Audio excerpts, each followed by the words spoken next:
All right, let's continue with going over some of these problems. Let's do number 11 first, and we'll do number 30. All right. Let's write this thing down. Oh, this looks real complicated. It looks real ugly, but in one step, we make this problem really, really easy. Oh, goodness. This is part 2, isn't it? Somebody give me part 1. I can't believe I looked everywhere. Even on my computer, I don't even have that original part 1, so I'll have to change that next time. All right. Well, it kind of looks like that, though, doesn't it? It's the cube root of 5x plus 2. And it's the cube root of negative 4x minus 2. Do you need this back, or do you good? Okay. All right, let's take a look. The cube root of this equals the cube root of that. So what's the first thing we're going to do? What's the thing that you don't like about this problem? I think it's pretty obvious. The cube root, right. You don't like the cube root. So how do you get rid of a cube root? Yeah, take both sides to the third power, right? Cube both sides. So how do we get rid of a cube root? Cube it, right? That undoes the cube root. Okay, they're inverses of each other. So it gets rid of it. They cancel out. So if I cube root the left side, I have to cube root the right side. Everybody see that? Watch it happen. See, that cube root cancels with that cubed. This cube root cancels with that cubed. And then what are we left with? We're just left with the stuff that's inside of there. And now, it's basic algebra 1 problem at this point, isn't it? Everybody see that? Wasn't that easy? What if it was a 6th root? What would you do? You take it to the what? 6th power. Right, take it to the 6th power. Everybody got that? All right, and then you'd be left with the same stuff. So what do? Let's just do this real quick. Add a 4x, subtract a 2, subtract a 2. That's 9x. That cancels, and that's negative 4. Divide by 9, and that's your answer right there. Is that what I read off? Okay, good. Alrighty. It was easy, wasn't it? One step. Just cube both sides. Boom. It's easy. Just do a little bit of work. Get your answer. Alright, let's do number 30. It's the ugly one. It's ugly? Well, let's see if we can make it a little bit nicer. Because the fractions, is that why it's ugly? Look at the weird ones. Oh, it comes out weird?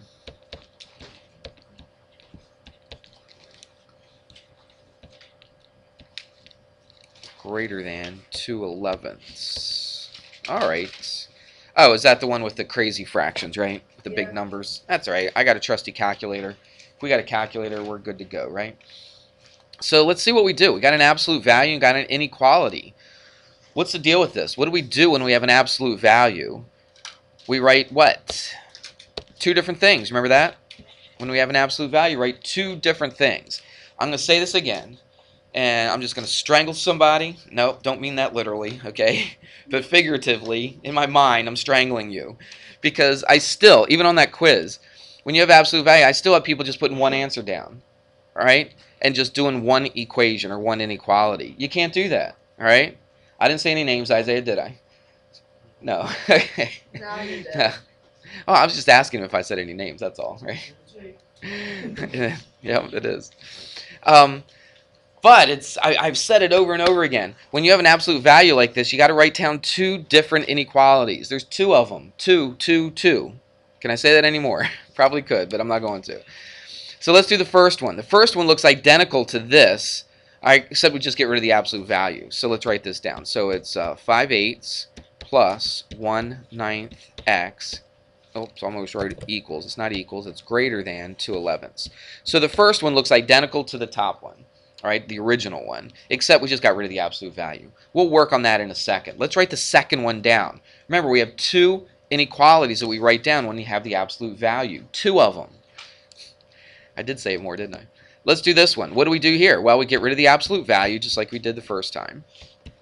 So the left side looks the same. But now we have to change a couple things. When you have an inequality, when you have absolute value and an inequality, we change 2 things. We change the sign, and we change the direction of the inequality. So you change both of these things. So instead of greater than, it's what? It's less than. Instead of positive 2/11, it's negative 2/11. So those are our 2 things. See, I wrote a 1 and a 2, didn't I? All right, to remind you, and I've done that every single time we've done one of these problems so that you remember to write two different inequalities. All right, I think I've said that enough, Hal. Now we just solve for x. All right, so and it's fractions, and you guys are thinking, oh no, we just solve for x. How am I supposed to do this with all these crazy fractions? Well, let's see what we can do. So I subtract a 5/8 from both sides, subtract a 5/8 from here, and let's see what happens. That cancels. I get a 1/9 x. It's greater than. I don't change the inequality, do I? Because I just subtracted. Now I got to go 2/11, so minus 5/8. Well, let's find a common denominator. We can do that pretty easy. That's 88. Well, 11 times 8 is 88, so 2 times 8 is 16. 8 times 11, so negative 5 times 11 is negative 55. And I don't know, what's that? 39, negative 39? Did I do that right? Somebody do that on a calculator real quick. 16 minus 55? I think that's right. Is that right? Negative 39? Okay, good. Just checking my math because sometimes I don't do my math right. Over 88. All right, that wasn't that hard, right? Common denominator, get the new numerators, do some subtraction, and now we do this. How do we get rid of 1/9 if it's being multiplied? We multiply by the reciprocal. So we multiply this by 9, we multiply this by 9. I can't do that in my head. I don't know, maybe I could. Maybe I could have really thought about it, but I'm a little lazy today, so let's just throw it into here.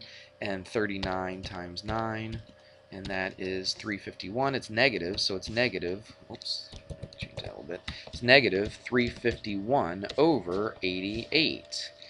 I don't think anything goes into this, does it? 2 goes into that, 44, so 2 doesn't go into that. Nah, so I don't think anything goes, so that's part of our answer right there. X is greater than negative 351 over 88. Good so far? Look, the next one is almost identical to it. It's just the numbers get a little bit different, but the process is the same. We subtract 5/8 from both sides, just like we did before. That cancels out. I've got a 1/9 x. It's less than, and then we got to find a common denominator here. Well, it happens to be the same thing since we have the same denominators. Times 8, which is negative 16, times 11, which is negative 55. And that would be negative, what, 71? Did I do that right? Over 88. So let me double check, make sure I did that right. 5, 6, 11. Yep, that's right, isn't it? Yep. So we multiply by 9, and we come over here and multiply that by 9. And let's see what we get here. What was it, 71 times 9? I should be able to do that in my head, but I'm not going to. 639. Okay. So x is less than negative, what did I say, 639? Wow. Is that how I finish the answers, or because 2 doesn't go into that? 2. Yeah, I think that's. I don't think you can simplify that. All right. Now look, notice I didn't write this as a decimal, did I? I kept it as a fraction. Just keep it as a fraction. There's no reason to change that into a decimal. Don't get really up. Yeah, and it's not going to be an exact number, and it's fine just to keep it the way it is right now. So what do? We want to write it in interval notation. But it helps writing in interval notation if I see the graph. So let's take a look at it. What's the smaller number out of these two? Well, they both are over 88, right? So negative 639 is smaller. So watch, I'm going to put negative 639 over 88 right here. And the larger number is negative 351 over 88. Okay, I mean, if you looked at this and you weren't really sure which one was bigger, which was smaller, because it is negative, you could put it into a calculator and then compare it that way, with the decimal. But since it's got a common denominator, it's easy to compare the two numbers. So what are we doing here? We're going greater than the negative 351. Let's go a different color here. I'm a little too yellow here. So it's greater than, so it's open, and it's everything shaded to the right. And it is less than the negative 639, so it's everything shaded to the left. Now, it doesn't ask you, and even on the test, I don't even ask you to graph on the test. I'll let you know that right now. But the graphing is very helpful to put it in interval notation. So just because I don't ask for a graph on the test doesn't mean you're not graphing stuff. Because I really think it's beneficial to you to graph it before you put it in interval notation. So how do I write this in interval notation?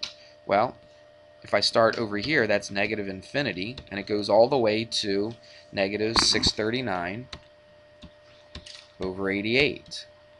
It's open on both ends, and we put a union, And this one's open as well, and it's negative 351 over 88, and that goes to infinity. Make sure you do this right, okay, because look, if you're looking at it from left to right, what comes first? Negative infinity is first, and it goes all the way to negative 639 over 88. Okay? Then what comes next? The negative 351. So you put that next, and then where does it go? It goes all the way to infinity. I have some people mixing these two up. If you put infinity first, and then negative 351 over 88, that's completely different. Right? It's not the same thing. So make sure that you do put it in the right order. If you look at it from left to right on this graph, look, negative infinity goes first, then this number, then positive infinity. All right, and it looks just like that on my interval notation. And that is the answer to that question. Yeah, it looks kind of ugly, but look, I had a calculator. Wasn't that big of a deal. Finding the common denominator was easy, wasn't it? 11 and 8. Okay, that was pretty simple. Figuring out our numerators. The subtraction, you might have done that on a calculator. That's fine. I'm not looking for decimals on this. I'm looking for exact answers. These are exact answers. They're not decimal approximations. So write them as a fraction. Write it as an exact answer. Okay? All right. Did you find any others since we've been doing these two? You just said 11 and 30 for right now. Is there anything else? Maybe that part 2 worksheet? Maybe? I mean, they look exactly the same, don't they, as the part 1? Is there anything else? Yes. 26. Alrighty.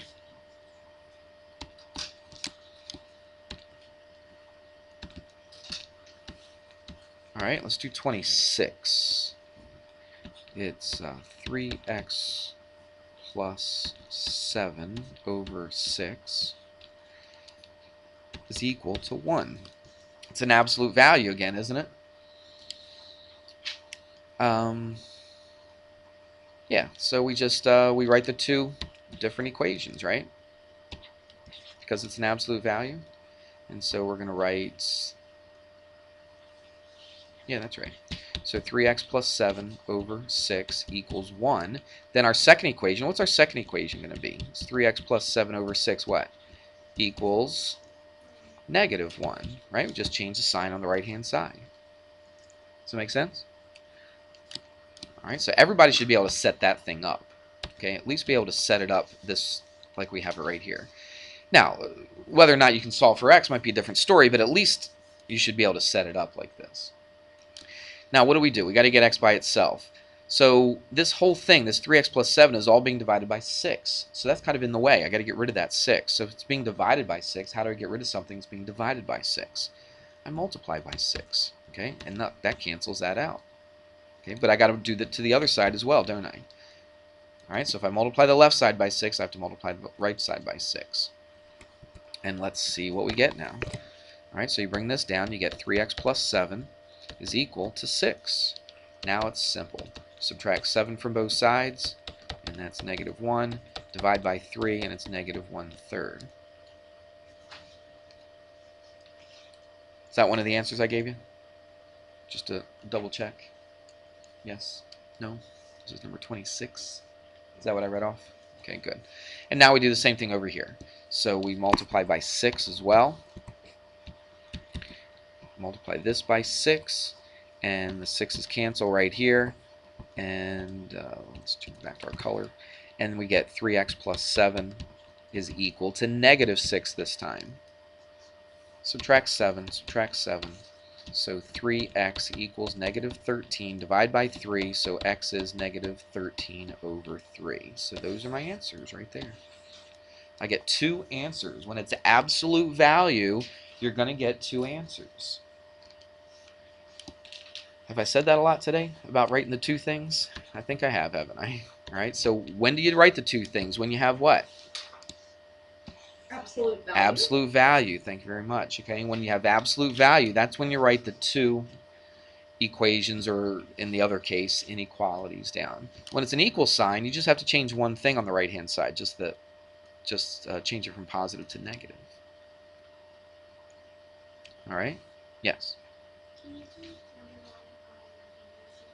Okay. And I actually have that in front of me. So let's do number 1 from the second review sheet. 1 over p plus 2 over 13p equals 6. All right, let's take a look at this. What makes this difficult? What makes this hard? Well, it's a fraction, right? And you got your variable in the denominator, right? Would you agree? That makes that ugly. As soon as you see the fraction, like, oh no. Doesn't your heart sink when you see that? Yeah. Well, maybe it used to sink when you did that, but now we learned a way to get rid of the fraction, right? Morgan, you agree. You don't like the fractions, do you? So wouldn't you like to get rid of the fractions? Well, guess what? We got a nice surefire way to get rid of the fractions. And what did we come up with? What way did we come up with to get rid of these denominators? Multiply by common denominator. Exactly right. So we're going to multiply everything by the common denominator. We're going to get rid of the fractions, which we don't like. I think everybody's in agreement with that, right? We don't like the fractions, so let's get rid of the fractions. And so we do that by multiplying by a common denominator. Now, what's the denominator to this? That's a 1, isn't it? Don't forget that. Some people look at this and they think 6 is your denominator, but it's not. That's a 1. So what do I have? I have a p here and a 13p here. What's my common denominator? It's just 13p. I'm not going to go through that process again. We've talked about that plenty of times, but I will write it down. So it's times 13p. So I multiply everything by 13p. Why in the world did I want to do that? The reason I wanted to multiply by a common denominator so the denominators cancel each other out. Watch what happens. This p cancels with this one up top here. Look at this thing right here. What cancels here? The 13 cancels and the p cancels. So look at that. That was nice, wasn't it? You didn't like fractions? So we don't have fractions now. Wasn't that good? So now we can deal with this. So let's write everything down. The p's canceled out. It's 13 times 1, which is just the 13. Look, the 13p and the 13p canceled out. I'm just left with that 2. Equals, then 6 times 13. I don't know, what's that? 6 times 13. Oops. What did you say it was? I put plus 78? Yeah, I should have been able to do that, right? 6, 18, 7. Yep, 78. But 78 what? P. There you go. And so that's 15. Couldn't be this easy, could it? Divide by 78, divide by 78, and that's your answer, right? Is that what I read off or not? Or I didn't read it off, right? I gave them to you. It probably simplifies, doesn't it? 3 goes into these, doesn't it? How do I know 3 goes into 78? 78's not one of those numbers where I know exactly what goes into it. 7 plus 8. Yeah, 7 plus 8 is 15, so 3 goes into 15. You know that trick, right? I think we've talked about it in here. Did you ever learn that trick? To know if 3 is divisible, if 3 divides into a number, you add up the digits, right? 7 and 8 is 15. If 3 divides into 15, then 3 divides into 78. And 3 does go into 15, doesn't it? 3 goes into 15 what? 5 times. And 3 goes into 78. And you could do that off to the side, but we'll just go 78 divided by 3. And that's 26 times. All right, so whoops. So it's 5 over 26. So P is 5 over 26. No decimals, are there? I just reduced my fractions, all I did. And there you go. So we took something that looked kind of difficult at first because you had those denominators with the variable in it, and we just multiplied by the common denominator, got rid of the denominators, and then it was a simple little math problem. Did a little bit of reducing at the end, and that's all there was to it. Okay? Number 3 is the same way. A little more complicated. 3 is a little more complicated, but it's basically the same principle.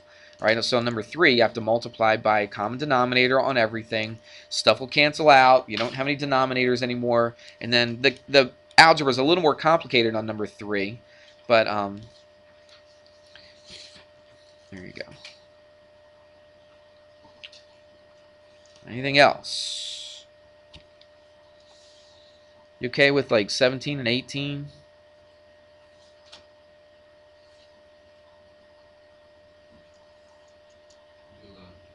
22, good.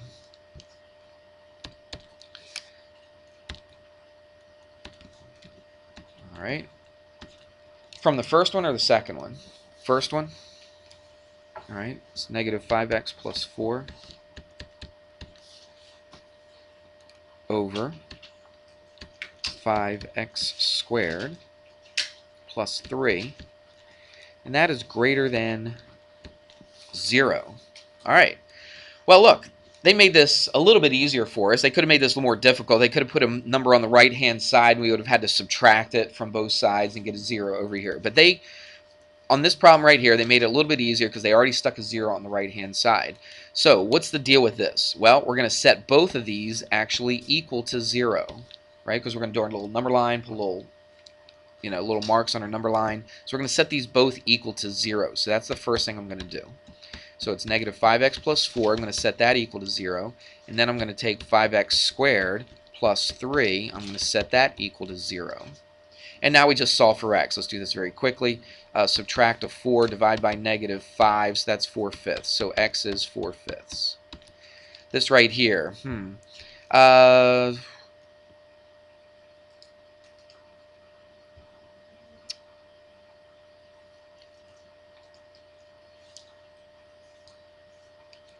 nothing's going to work here, is it? Because watch, if I subtract 3 from both sides, I get a negative 3. Divide by a 5.